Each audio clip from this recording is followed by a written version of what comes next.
your story. Tell us what happened. Well, first of all, I just want to thank everybody, you know, all of the kids out there. And for me, this is bigger than a black and white issue. So let's start off by the sheriff's report. What this sheriff report says is there's a car which is tailored 2008 with a paper license plate. So that's what the suspect, that's what the people saw. My car was stopped and it had no paper plate license plates. That's the first one. After I got out the car, automatically, the minute I got the car, I have my backpack on. I'm coming from the recording studio. I'm automatically rushed. When I'm rushed, guns are drawn, which is the part that you don't see. After the guns are drawn, I'm pulled over. The minute this happens, I say, you know, I'm going to sue the LAPD because I don't know what's going on. I'm in shock and awe. I'm not even, because no one is telling me this is the sheriff's department, and I fully understand that. Then it goes a step further. I said, well, my name is Wyclef Jean. Then I'm taking and I'm put in handcuffs in the back. And I'm explaining, they said, do you have an ID? I said, yes, my hotel is right here. Basically, you stop me in front of my hotel. I can go in. Absolutely nothing, no form of conversation. No communication with you and why you were being No stopped, communication, yes. And I understand still because I have family in law enforcement, so I'm still with you. So, so then I'm taking inside of the police car. So now I'm detained in the back of the car with handcuffs, 100%. Now the video that you saw, I told people basically start rolling, and at the same time there was other people rolling. The point that I want to make, and the racial profile point, is that basically I feel that I was targeted as a black man. It's clear and it was obvious because when I was getting out of the car and the way that the cops rushed me, the conversation that I was having with them, it was a silent and a death conversation.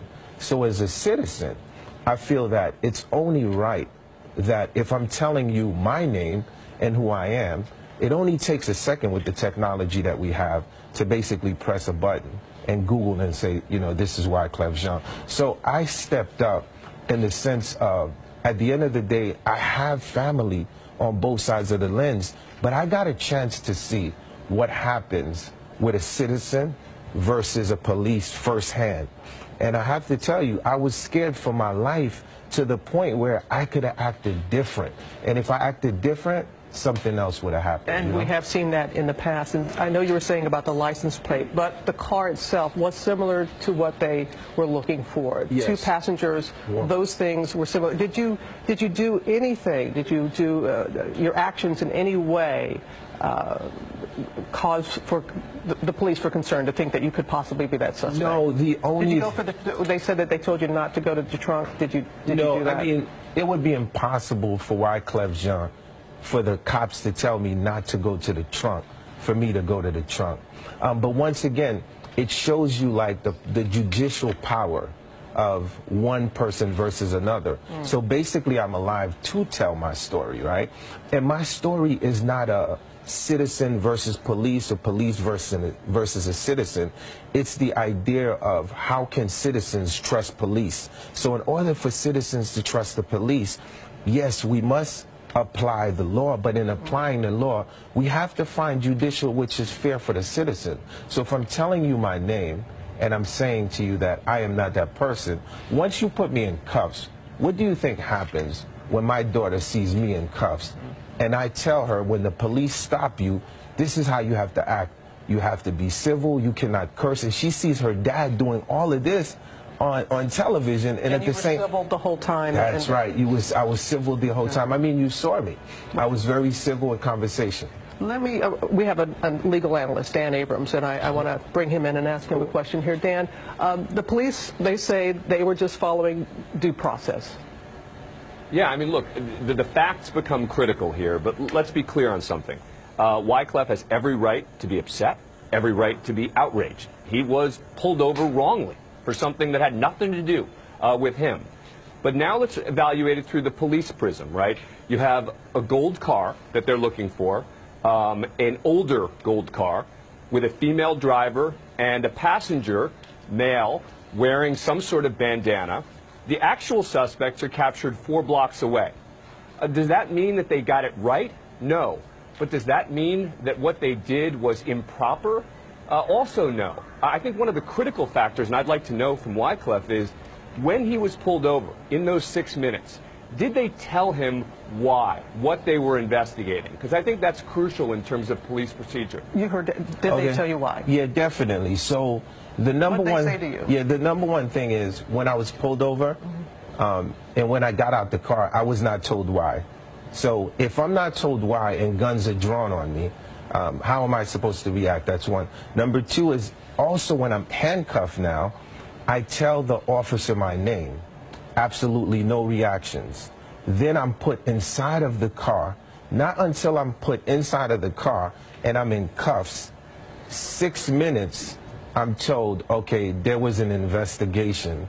And so basically, they told you. Yeah, so could you imagine, like, what could have happened within that 6 minutes if you roll up on me and I don't really know what's going on? So at the end of the day, I do believe in law enforcement doing their jobs. This is not a conversation about Wyclef versus the police at all, but it's a conversation about treating citizens rightly. So was the police doing their job? Yes, the police was doing their job, but the part of the job that they did not do right is the idea of me being a citizen and the idea of putting me in cuffs. Yes, I don't only have the right to be upset, I have the right to basically challenge the judicial system as a citizen. Yeah, and you answered Dan's question, and Dan, also you realize that there is a broader issue here. Yep, there's no question that this is part of a broader discussion that needs to continue to be had in this country. But I think that as we have that discussion, let's talk about the lines, right? Let's not just say because someone is pulled over and it was a mistake, as it turns out, that therefore police did wrong or did bad.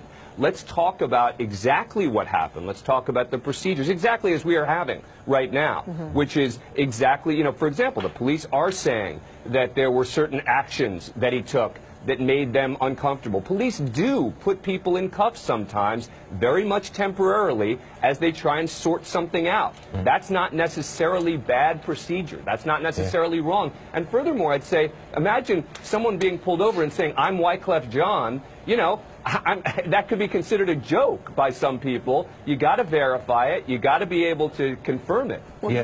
And to Dan's point, definitely, I verified that, who I was.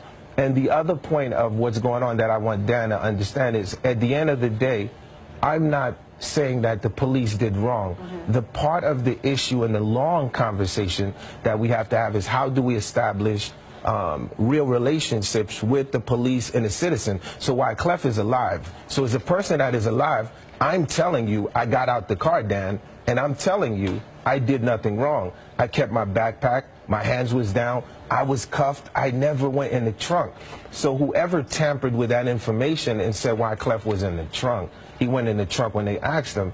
I mean, this is LA, there's cameras, so the sheriff department have to also be very careful about the information that they're saying. There's going to be a formal investigation. Thank you for having this very important discussion. Appreciate that. Thank you.